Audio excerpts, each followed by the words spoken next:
Hello friends, and thanks for being here. We're having fun today. It's a big day for one of our guys, so we've got to wish somebody a happy birthday. We're also going to take a look at the new Titleist Drivers, and to top it all off, we're diving into the MyGolfSpy comments section. This is episode number 57? Yeah. Okay. I think so. This is episode number 57 of No Putts Given. Let's get it. You were so close.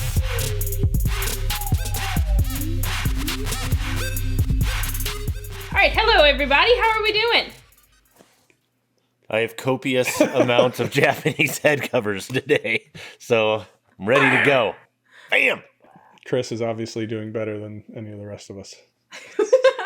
Bam! Why Bam! do you have copious amounts of Japanese head covers? Well, How maybe does that happen to oneself? You know, it's a fair question. Sometimes, companies will send us product samples, things that, what we get at MyGolfSpy is kind of a revolving door sometimes. And so one company said they're going to send a sample or two of some head covers. And lo and behold, 84 samples showed up on my doorstep. And so currently working my way through the samples. And these are two of my favorites so far. Tiki Surf. Have you found any Hello Kitty or Fujifilm? Ooh. Not as of yet. However, we did find a replica Tony one right here. This is Teen Wolf Tony. We had Hello Kitty Tony. Now we got Teen Wolf Tony. They may make random appearances throughout the show today. I can't control them. Open one new one for us. Open one you haven't seen yet. Dig deep and just pull something out of the bottom of the box. Okay. Don't know what this one is. Cheval. All right. Also known apparently as Fire, perhaps. And as important, Year of the Horse. There we go. So you found before what was the first? You had a Year of the Rooster, right? We did have a Year of the Cock Year of the Horse, before. yeah. Yep. Now we got Year of the Horse. So keep digging. Give me my Year of the Rat. Yeah. Well, I'll see what I can do. Harry, what year is it for you officially today? 21 years old. Uh-huh. That's not what I heard. I am dirty 30, and Matt 3D printed dirty 30 for a phone case, so I'm always reminded that I am 30 years old. Do you guys remember when you were 30? Oh, wow. It's been a while. I don't. I will say 30s were my least favorite decade, so you got that to look forward to. Well, in the spirit of it being your birthday, you said you were feeling generous today, right? Yes. Yeah. Awkward. You'd like to do it? Yeah. Harry's acting like he's I'm in court actually right now. give away this, because it's US Open week coming up, this awesome Wingfoot US Open head cover with the Stars and Stripes banner on there. So if you want to win this, go ahead and follow me on Instagram or Twitter, one of the two, and then subscribe to this YouTube channel to get this very plush PRG head cover. It is money in the bank. You mentioned it was plush. Is it also supple? It is supple. It inspires suppleness and confidence, and it's guaranteed to roll putts in for days. I'm so tempted to say we out, but we've got more show to get to today. I'm going to jump into our first topic then. I'm sure everybody saw this, but over the past weekend, Dustin Johnson won the FedEx Cup, and I would reckon to say that his reaction was thoroughly underwhelming. What would you do if you won $15 million? Tony, start us off. What do you think? Give us a sample. That was not $15 million energy right there. I mean, I think I've probably celebrated a par at a putt with more excitement. But yeah, I mean, Jesus, I think I'd all things relative. I guess 15 million isn't that much if you already have 15 million. But Jesus, I'd be. Well, I don't know if you did, right? Well, I mean, over the course of a career, I mean, yeah. He's made way more than that. I'd probably go Paul Revere and just drive down the road screaming for days, like I'm quitting everything, I'm rich. Yeah, I don't know. Certainly a little bit more enthusiasm than just Chris, what would you do if you won $15 million? I have no idea. I would probably quietly move out of a house that has what 8 women in it.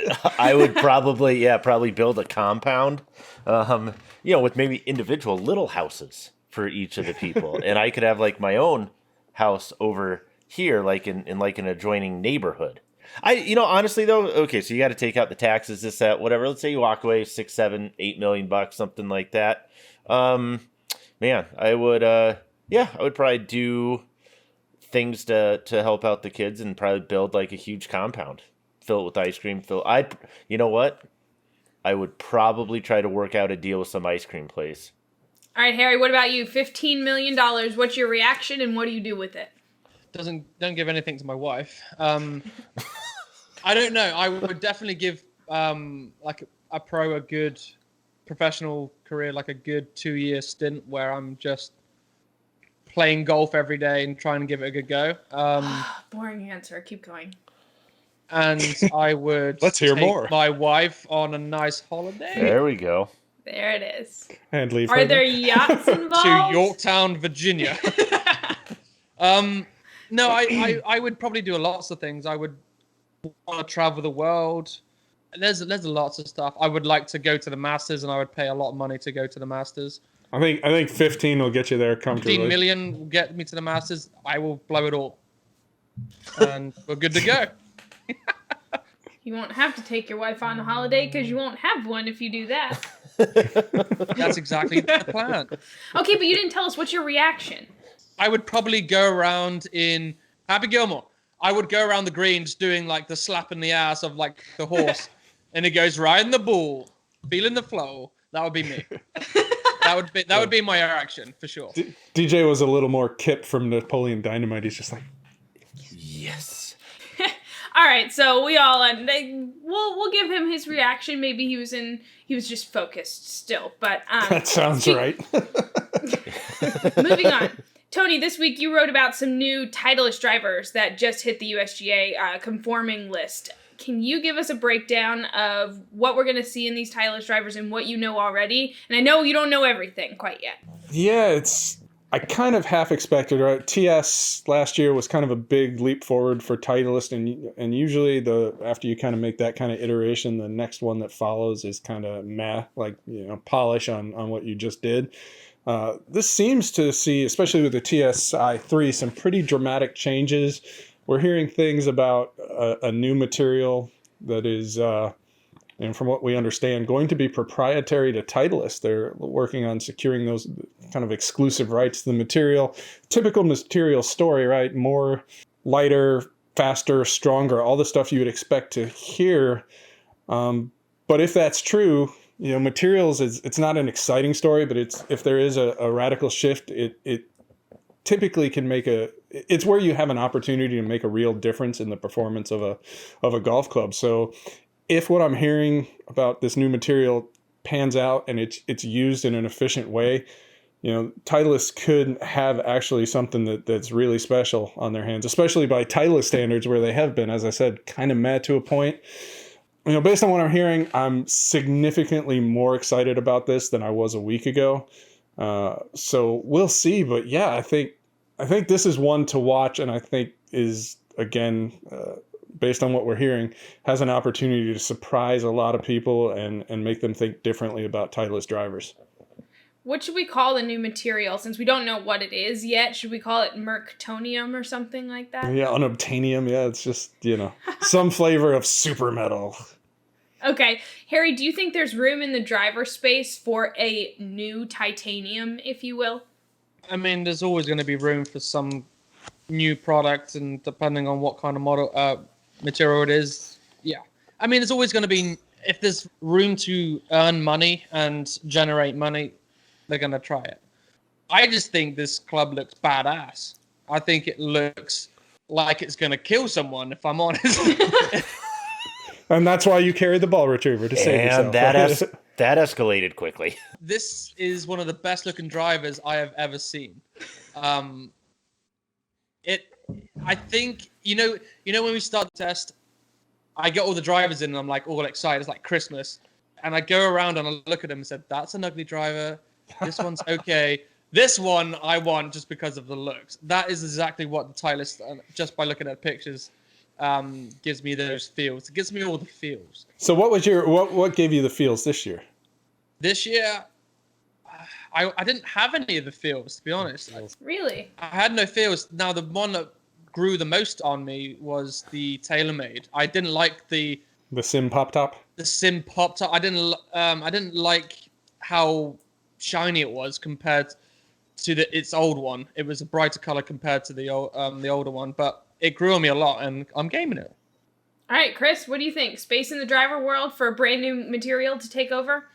Absolutely. I think when we're talking materials, and Tony, you'll have to confirm some of this, or maybe we don't, technically know all of this yet, but it sounds like we're also seeing some of this trickle down from previous concept series where, a couple iterations ago, Titleist rolled out the original concept series really as kind of a showcase technology, see what we can do, and hoping, right, that at some point things that did work and maybe weren't super cost aversive would find their ways eventually into kind of the mainstream or mainline equipment releases. And it seems like we're seeing some of that now with TSI, where TS was kind of the strip it down, rebuild, start over in a sense, and say, okay, we're going to really try to build this around speed.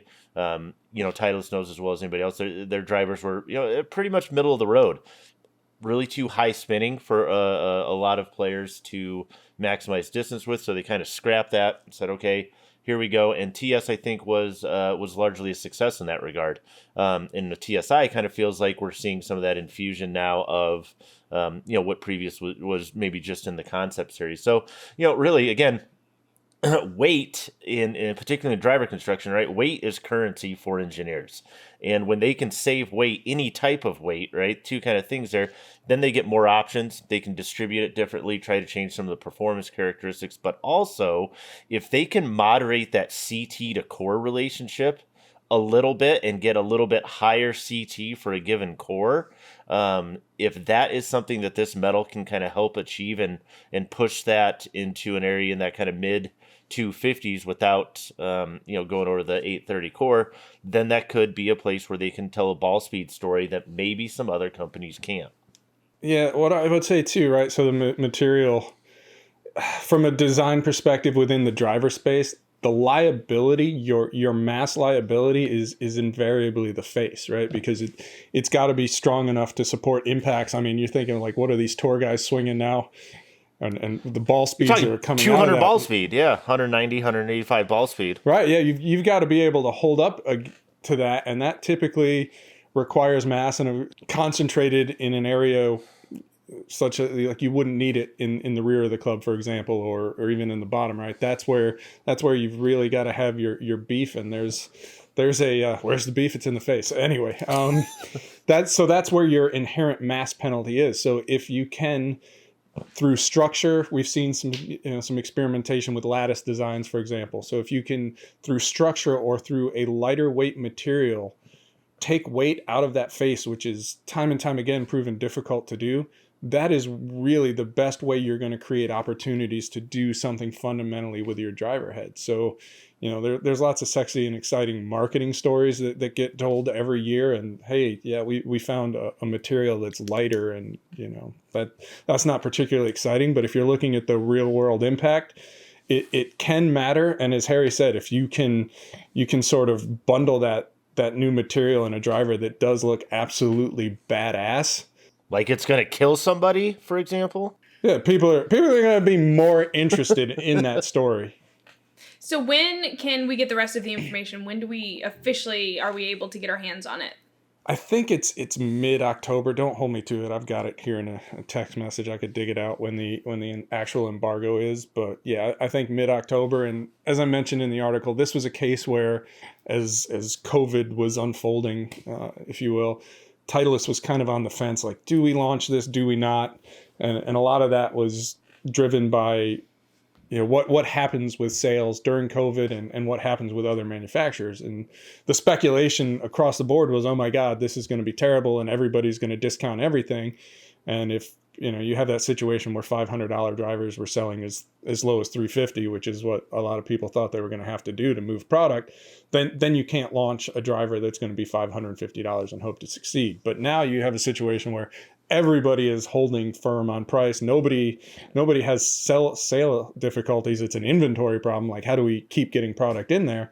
And in that type of climate, you can launch a new product. And so, yeah, it's pretty exciting. I think that we're going to see this in the fall. All right, we'll keep our eyes out for it so that when we get the official first look and have it in our hands, we'll bring it to you guys. But I'm excited to move into our next topic because I asked you all pre-show to go into our Instagram, our Facebook, and in the comments section of the speaker article and bring the best of the worst comments here to No Putts Given. So we can start this anywhere. Who thinks that they have the best comment? There's so many good ones. And it depends, really, I think, if you're going for, like, the total non sequitur. Like, there's this one guy that said, how do you feel about a pineapple shoved up your ass? I have no idea what he's going for. It's a question. It is a question, and I have zero idea what that A has to do with speakers, and B, is there going to be a lot of varied responses to that one? No, probably not. So that one got me kind of going, but I'm curious. The first one that I thought was really good was one guy said, yeah, hey, basically, if you can hear my music, you're in the wrong fairway. So I thought that was pretty good. I like that one. So the reason these comments are so great is because it seems to be a very polarizing topic in golf, and we talk about whether music is right on the golf course or whether it's not, but instead we're just presenting how everybody else feels about it, and it's some of the best comments that we get all year. Harry, what are some of the ones that you saw? You wrote the article.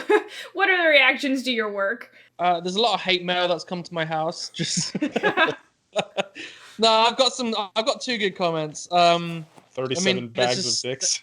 Yeah. So this one was funny. Same people who bring music on the course are the same people who need a TV on at night, probably afraid of their own thoughts. So I could see where they're coming from, but no. I can, but I can't. But I won't. And then the other one is, let's not continue this trend. People blaring music on the course like they're out on a shitball pontoon boat somewhere. Earbuds, please. On a what? A shitball pontoon? Maybe that's like just a not a very nice one. I'm pretty sure it's a new boat in the shape of a shit. Like, so these are just like some of the comments that we get, and this is my favorite article of the year. This and ball retrievers is just, there's so many good comments. You could read them for days and not be bored. Tony, what do you have? What are some of the best comments? So I did not do my homework. I will confess. I know I was on the phone with the boss earlier this morning for a little bit, and then cleaning up to make myself presentable for the show. Like this just doesn't happen. All right. You don't just roll out of bed looking like this. I will say, like, it continues to blow my mind that this is the most polarizing article we do every year. I know. That inspires the most outrage every year, and I'm like, I guess to an extent I get it, because there are going to be guys that aren't respectful of other golfers and play their music too loud, but you can apply that logic to any situation, anything somebody does on a golf course. There are going to be people who aren't respectful of the other golfers. That's just inherently the nature of, I guess, people. But yeah, like I don't understand the rage, the get off my lawn. This is ruining the game, and you guys are terrible for even doing this. How dare you put out an article like this? Like I said, I don't get it. MyGolfSpy gets accused of encouraging it, which enrages a whole nother group of people. But here, I remember seeing one comment that said something like, I don't want to listen to somebody else's crappy music. What if it's not crappy music? Yeah, does that could make be it good okay? music. Yeah. What can we collectively come up with something that would be a crowd pleaser for everyone that nobody could have a problem with? And potentially classical music could calm you down and make you into a state of awe. So that could potentially be one that could help your golf swing if you listen to classical. No, I'm thinking like, what is something that's indisputably good? Cat Stevens. How do you hate on Cat Stevens? Yeah, but what do you do after 2 songs? And you're like, well, that's the extent of the I don't know, catalog the that matters. Beatles. You guys like the Oh, Beatles? There's some Beatle haters out Then there. you go right to Freddie Mercury. Go to some Queen, maybe do some. Yeah, that's what I was saying, I Queen. am glad you brought it up. So I will have David Bowie and Queen going, and this particular putter cover because it is time for tacos. That's a good one. I need all of these head covers.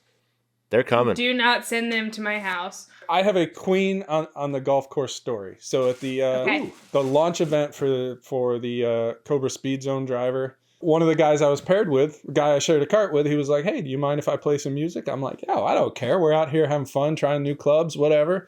So he put it on, and it was just a mix of Queen and Elton John, and it was like completely awesome, like super chill, not always too mellow, never like just too much, too intense, just nice kind of flowing waves on the beach kind of thing with real music. Could we add some Billy Joel into that too? Like, no, really? I think I'd have to be a selective. Like you wouldn't want to be like, "We didn't start the fire." I think that would be a good group. I don't see how you dispute 90s hip hop, even before little late 80s into the 90s hip hop. There are people that would. But it reminds me to keep the sun in my heart. We need to put you down, Chris. Answer this question. Pros, when they go play at Phoenix, Arizona, and play in the waste management tournament, what hole is that? 16 that they have the huge stadium. Mm-hmm. And there is music playing. There is people going nuts. Some guys are like, some pros are making them go as fast, as loud as they can to hit the golf shots. A lot of them say they love it. Are these the guys, the guys are watching this are like, oh, I love how this is so cool on TV for the pros. But then if they interact with it on the golf course, like a little bit of music, they go nuts and they're the ones that are commenting. Do you think that could be a case where they're the ones that are commenting saying, I hate music, but I love watching other people play music? And I bet there wouldn't be much correlation there. You have people who love the 16th at the waste management and people who find it to be an abomination. Like, how dare golf be fun? But it's one of those things, right? It's noise will yield to people who hate it momentarily and just describe it as noise. But noise is a part of basically every other sport, right? Look at baseball, where guys are expected to hit a ball being thrown at them from 60 feet away at a speeds over 100 miles an hour in some cases, and they're able to have the concentration necessary to hit that object, and yet some background noise while you're standing over an inanimate object is an abomination. I don't get it. You know what I say to these guys who hate music on the golf course? Put some earphones in, then you won't be able to hear. Some earplugs.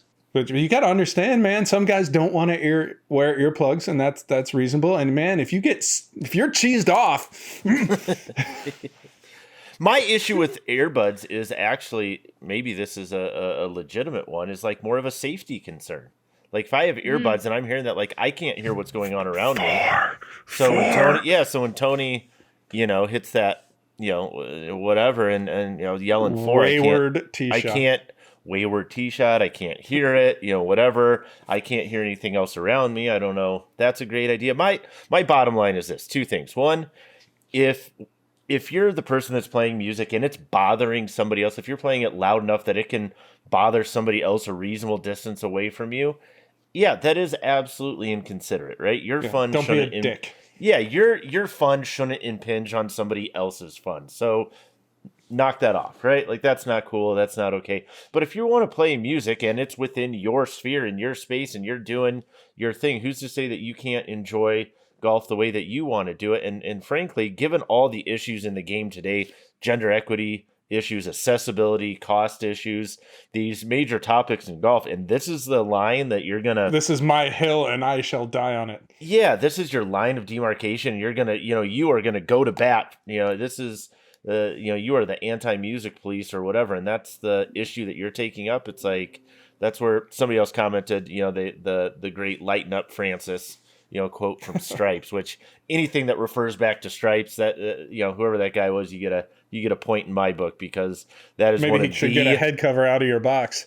Absolutely. Maybe you should get the tiki. You get a tiki, Mr. Lighten Up Francis guy.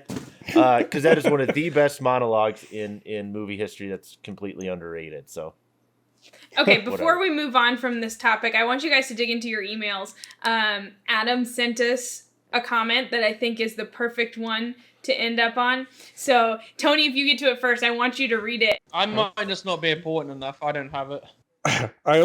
Here we go. I only listen to music if there aren't any birds to my like corn on the cob. Oh, I did get that one. I bet he's English. What does that even mean? I don't care. All right, so that was the perfect comment to close out that discussion. Harry, yes, absolutely. Harry, what is our English phrase of the week? What have you picked for your birthday edition? Because it's my birthday, I'm going for 2 today. Oh, okay. No, this is not approved. So, careful, he's on the chunder bus. I know what chunder means, so I can't play. Careful, he's on. Careful, he's on the chunder bus. Chris is busy eating plastic. Yeah, sorry. It might make you chunder. Oh, sick. He's hungover. Gonna throw up, yeah. So chunder bus is like I'm riding my way to vomiting. Yeah, so when we ever see our guys about to throw up, we go, chunder bus has come, and then everyone's invited. Would their face look something like this? Would that be a chunder bus face? Stop showing us these things. Is that, it's like almost like Punisher meets Venom kind of. And if you read the side, it says skull bomb bomb. Boom.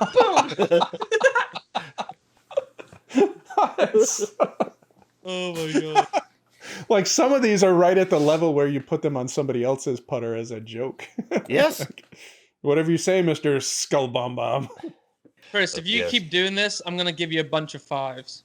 I thank you. High fives? No. Prop? You're going to give me a fives? Bunch of 5s. a bunch of $5 bills. I do. No, I'm going to punch you in the face. Yeah, so there you go. A bunch of fives. Oh. Like, You'd be super cheesed off if Harry punched you in the face. By the end of this year, everything is going to be English, and we're just going to be cheesed off. I'm going to start writing articles and like that. you're going to have to switch it to the UK keyboard. One more, Chris, and then we're going to be out.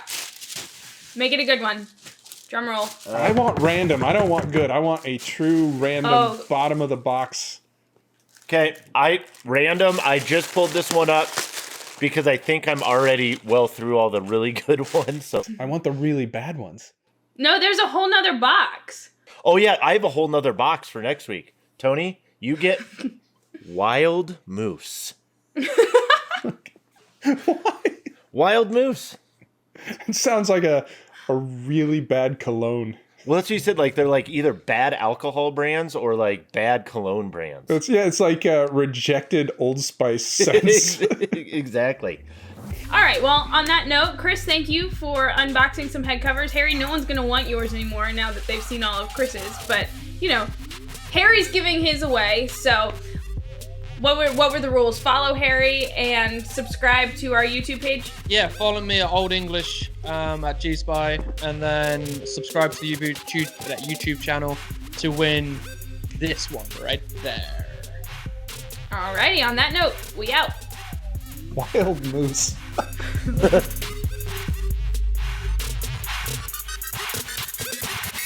No Putts Given is powered by MyGolfSpy, the most extensive reviews in golf. Before you buy, MyGolfSpy. 9 million readers do it every year. Check us out.